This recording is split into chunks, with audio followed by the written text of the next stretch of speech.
Yes, magandang araw sa inyong lahat mga paps. Welcome back sa ating channel na. So, sa araw na ito, meron tayong gagawin isang Samsung 43 Smart TV.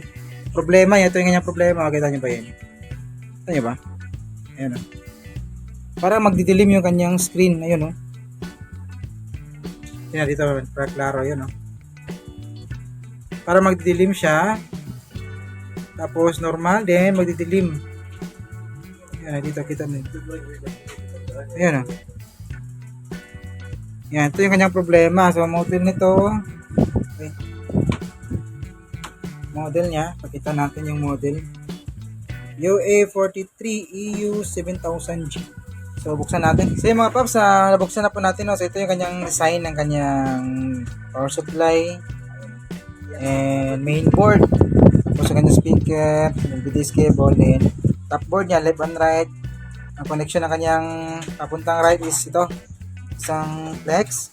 So ito pala yung pinagtutroubleshoot natin dati, natandaan ko na. Nakala natin na panel issue siya kasi walang display. Complete yung supply. Kompleto yung supply ng kanyang LC1, LC2, then yung kanyang mga clock. Lahat ng supply, hindi naman siya kompleto yung supply. Kaya tinroubleshoot natin, kaya meron na palang dito may bahid ng pagre-repair. Ito rin yung nagawa natin dati. Pinalitan natin ng mainboard kasi mainboard yung problema. Mainboard yung problema ang problema nito is ano siya, complete supply tapos dim display lang, walang picture. So akala ko na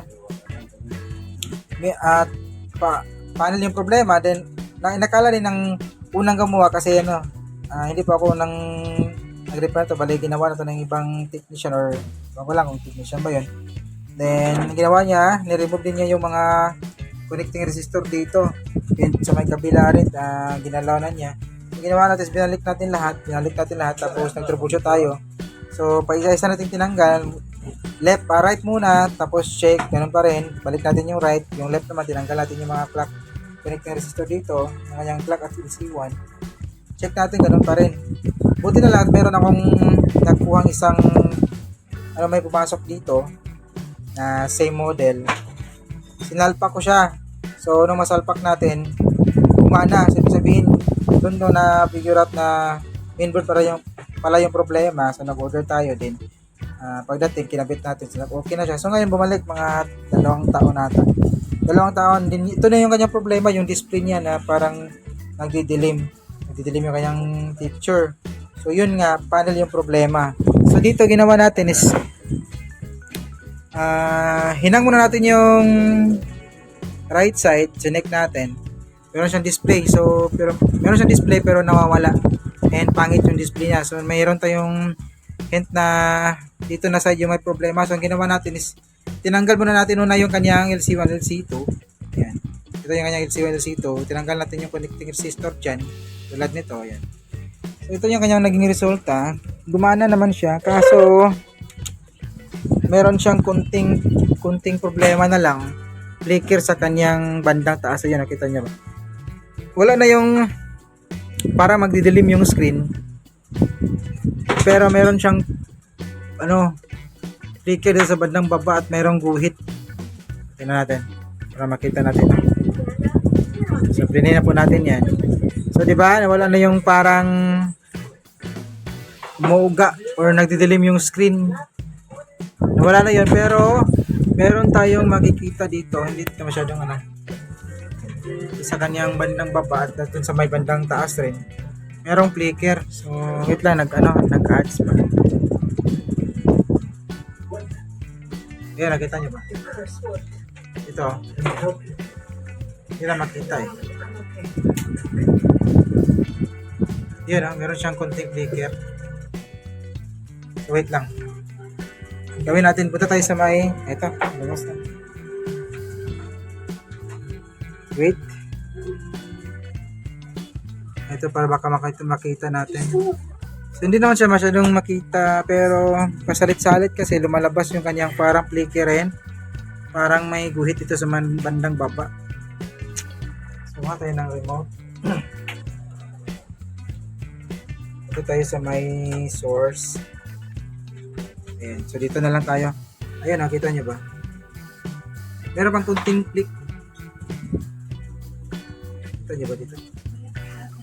Yan na lang. meron pong lumalabas na guhit dyan. Dito, mas klaro dito sa may bandang ano. Ito lang kasi puti. Ayun, nakita nyo ba? Parang may lumalabas na guhit-guhit, oh. Ayan. So, ang gagawin natin dito, disable na natin o remove natin lahat yung mga natitirang clock kasi tanggal natin yung 61C2. Tanggalin natin lahat yung mga connecting resistor dito. Sana yun? Ito. Yung kanyang clock, tapos STB. Sana yun? Ito. Yan, connecting resistor po yan. Tatanggalin lang po natin yan para tingnan natin kung kikinis pa yung kanyang display. Wala na pang maging problema. So, continue tayo mga katek, no? So, ang ginawa natin dito, hinang po natin yung kanyang LC1 and C2 dito sa may left side. Pero mayroon pa rin tayo nakitang problema. So, ginawa natin is dito, tinanggalin natin yung kanyang LC1 dito sa may right side natin. Ayan.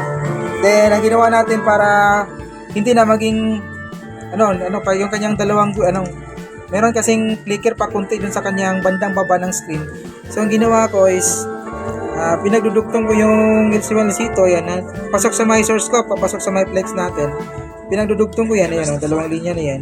Tapos, magnetic wire lang to ground. Then, same dito sa my left side natin. Tinanggal din yung LC1 C2.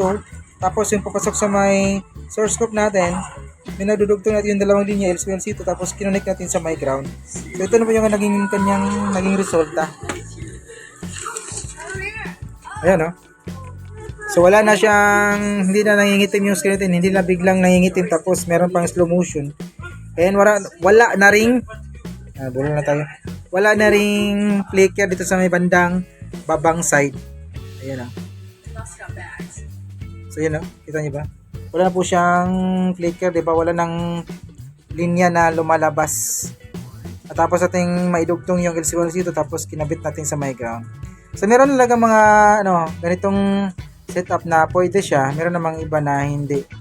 So, ito, yung mga ibang panel, depende siguro yan sa tama ng panel.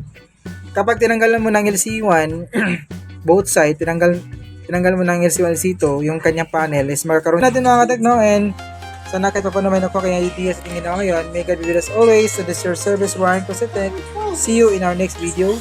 Bye-bye.